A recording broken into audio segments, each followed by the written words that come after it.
Ibadah kita pada saat ini diadakan atas nama Allah Bapa, Allah Anak, dan Allah Roh Kudus yang telah menciptakan langit dan bumi serta menyelamatkan kita di dalam Tuhan Yesus Kristus.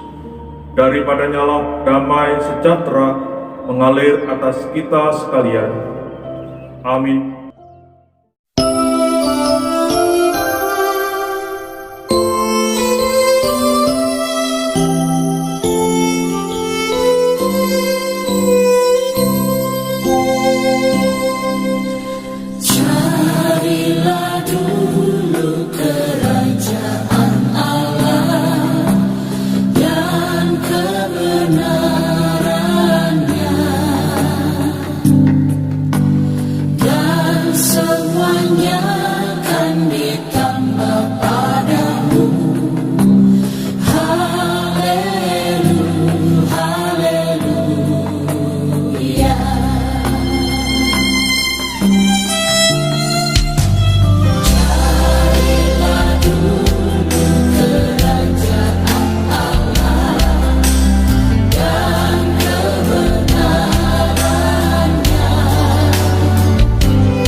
Engkau Tuhan penyembuh kami. Engkau Tuhan yang menolong kami. Terima kasih ya Bapa. Engkau sungguh baik dan sangat baik Tuhan Yesus. Apapun Tuhan yang terjadi Tuhan, apapun yang kami alami saat ini ya Bapa, kami percaya Tuhan selalu ada untuk kami. Tuhan selalu ada di sisi kami, menolong kami dan menopang kami ya Bapa. Terima kasih Tuhan Yesus. Bentar kami mau mendengarkan firman-Mu. Kiranya Tuhan menjamah setiap kami ya Bapa, mengurapi setiap kami Tuhan. Dan biarlah firman-Mu Bapa boleh kami lakukan dalam kehidupan kami setiap hari ya Bapa. Berkati hamba-Mu Tuhan yang menyampaikan firman-Mu ya Bapa. Terima kasih Tuhan Yesus. Inilah doa kami. Biar semuanya kuserahkan ke dalam tangan-Mu. Hanya di dalam nama Tuhan Yesus kami berdoa dan mengucap syukur. Haleluya. Amin. Apa kabar sahabat semua? Semoga selalu sehat dan bahagia.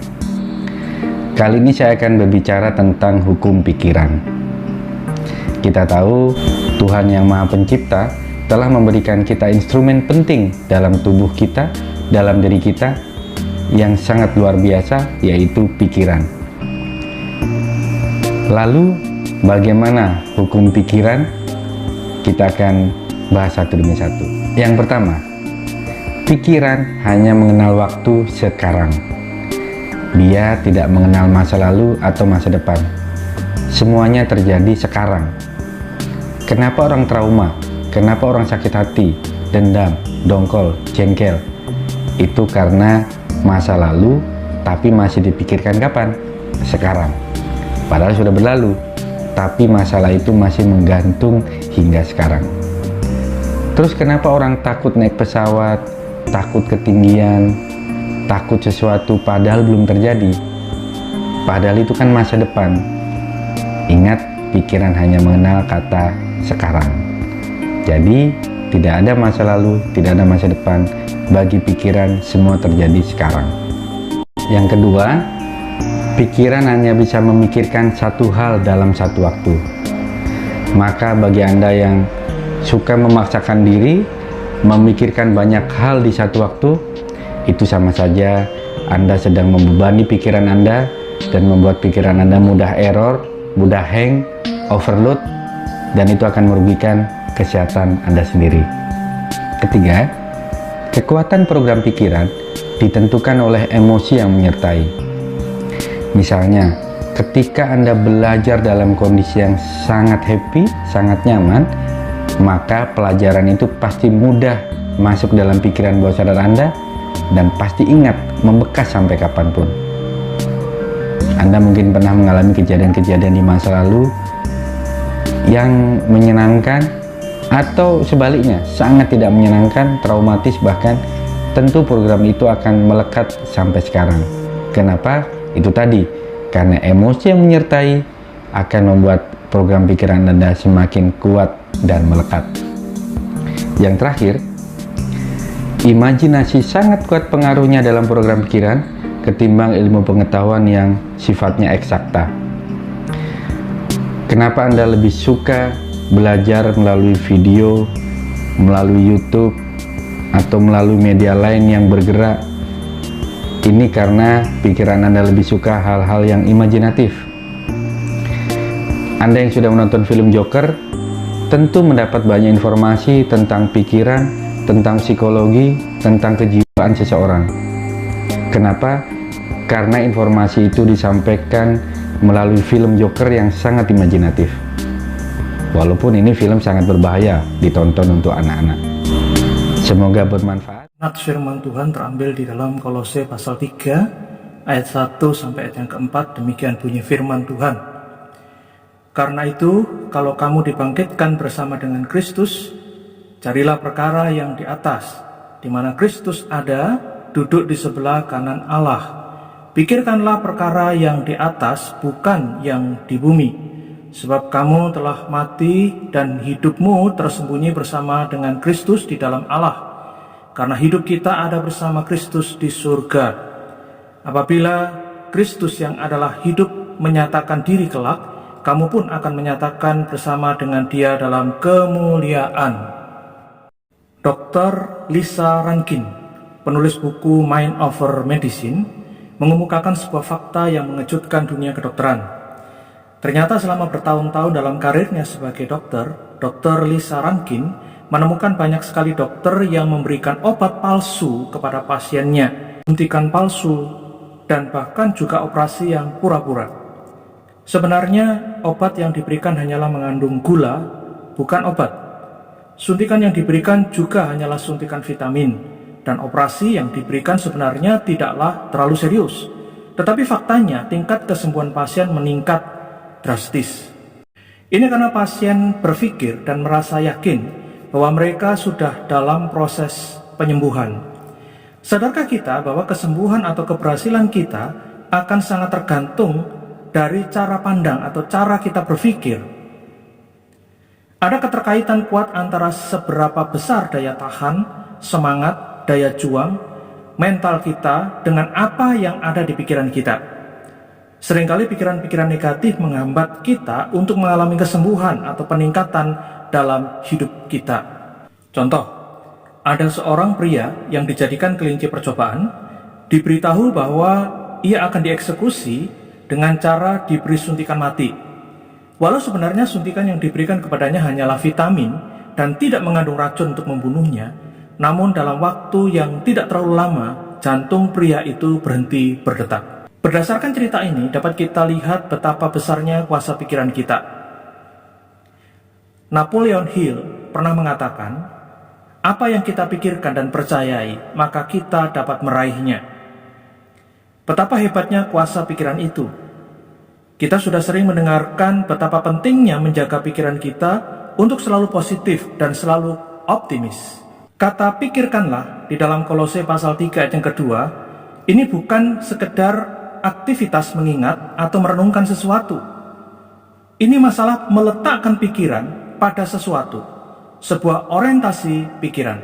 Bukan apa yang dipikirkan, melainkan bagaimana seseorang berpikir. Hampir semua Alkitab versi bahasa Inggris secara tepat memilih terjemahan meletakkan pikiran pada. Bandingkan di dalam Matius 16 ayat yang ke-23 dikatakan, bukan memikirkan apa yang dipikirkan Allah, melainkan apa yang dipikirkan manusia. Filipi 3 ayat yang ke-19 dikatakan, pikiran mereka semata-mata tertuju kepada perkara duniawi. Pikiran adalah pemimpin atau pelapor dari semua tindakan kita. Artinya semua tindakan kita adalah akibat langsung dari apa yang terkandung di dalam pikiran kita. Jadi, pikiran kita adalah medan peperangan. Inilah area yang sangat rawan dan berbahaya, yang seringkali dimanfaatkan iblis untuk menyerang kita, karena ia tahu bahwa pikiran memegang pengaruh besar dalam kehidupan kita. Iblis tahu apa yang kita sukai dan yang tidak kita sukai. Karena itu, iblis berusaha memasukkan hal-hal yang negatif ke dalam pikiran kita. Ada tertulis, apa yang keluar dari seseorang, itulah yang menajiskannya. Markus pasalnya yang ke-7 ayat yang ke-20.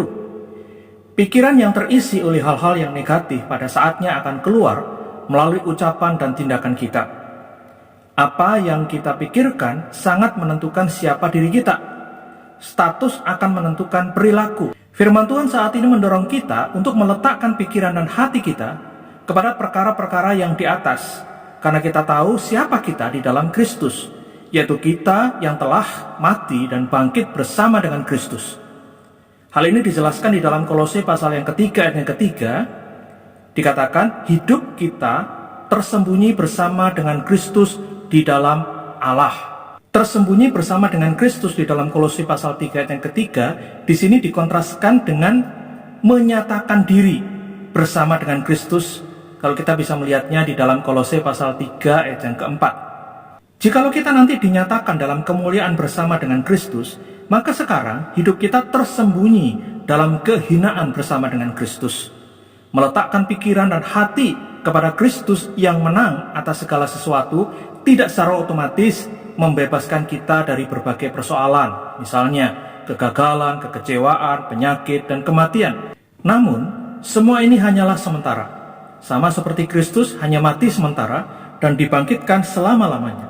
Demikian pula dengan kita, kehinaan kita hanya sementara. Kelak kita akan dinyatakan dalam kemuliaan bersama dengan Kristus. Karena kita adalah anak-anak Tuhan yang sudah ditebus dan akan menerima kekekalan, maka kita harus memikirkan perkara yang di atas dan membiarkan sikap hidup kita ditentukan olehnya. Kita harus menilai, mempertimbangkan, dan memikirkan segala sesuatu dari sudut pandang kekekalan dan surga. Tujuan dan sasaran hidup kita hendaknya mencari hal-hal rohani, mengenal Kristus lebih dalam lagi, dengan membaca firman Tuhan dan berdoa, memuji dan menyembah Tuhan. Memikirkan perkara yang di atas berarti mengisi pikiran kita dengan firman Tuhan, dan ini akan terrefleksi di dalam setiap tindakan kita sehari-hari. Perbuatan kita akan selaras dengan firman Tuhan. Semakin pikiran kita dibaharui oleh firman Tuhan, semakin terkikis pula tabiat manusia lama kita. Pikiran kita telah dikendalikan sepenuhnya oleh Roh Kudus. Menjadi perenungan bagi kita, apa yang lebih sering dan lebih banyak kita pikirkan dalam kehidupan kita? Ketakutankah? Kekhawatirankah? Atau kekecewaankah? Mari kita belajar dan berusaha untuk senantiasa memikirkan perkara-perkara yang di atas, yaitu memuliakan Allah, memikirkan hal-hal yang berkenan kepada Allah, hal-hal yang membawa berkat kepada banyak orang, dan dengan demikian kita mempersiapkan diri untuk menyambut kedatangan Tuhan yang kedua kalinya, dan siap untuk masuk surga. Itulah yang harus kita fokuskan dalam pikiran kita setiap harinya. Kiranya Tuhan Yesus memberkati kita sekalian. Amin. Mari kita berdoa. Tuhan, kami bersyukur untuk firman Tuhan pada saat ini, ya Tuhan, yang Kau nyatakan, yang boleh mengingatkan kami tatkala kami menghadapi masalah, pencobaan, kekhawatiran, ketakutan. Kami seringkali, ya Tuhan, tidak percaya, takut dalam menghadapi semuanya ini.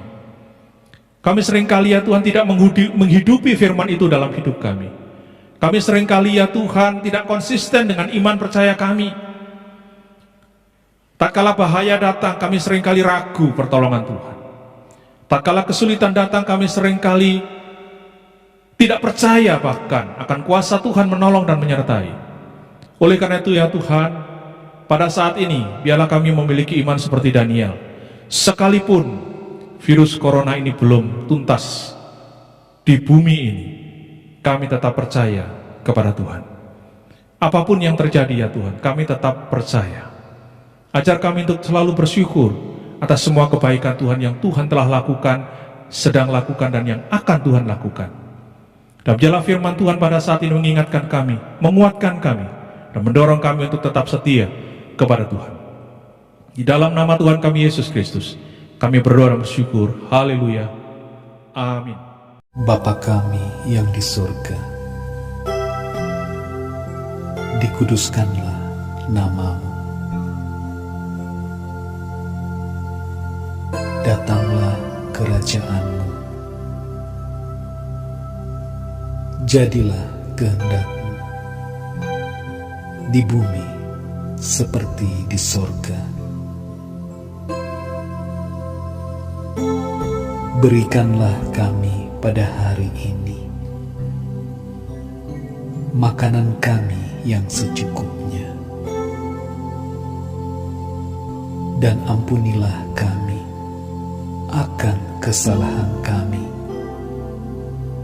seperti kami juga mengampuni orang yang bersalah kepada kami. Dan janganlah membawa kami ke dalam pencobaan, tetapi lepaskanlah kami daripada yang jahat. Karena Engkaulah yang empunya kerajaan dan kuasa dan kemuliaan sampai selama-lamanya. Amin. Sekarang Tuhan, kami minta turunkanlah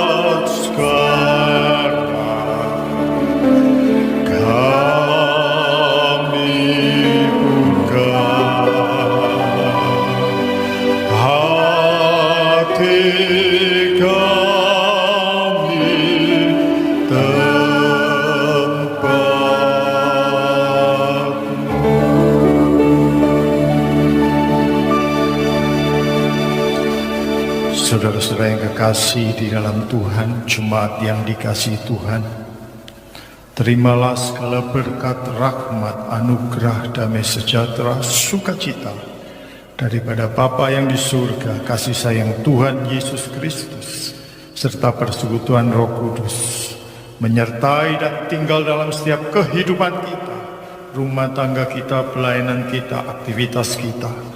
Dan kita yakin bersama dengan Tuhan Yesus Kristus, apapun juga yang kita perbuat, akan diperbuatnya berhasil. Nama Yesus yang kita tinggikan. Pulanglah dengan penuh damai sejahtera dan selamat di dalam nama Tuhan Yesus Kristus, mulai saat ini sampai Maranatha Tuhan datang. Amin. Terima kasih Bapa, terima kasih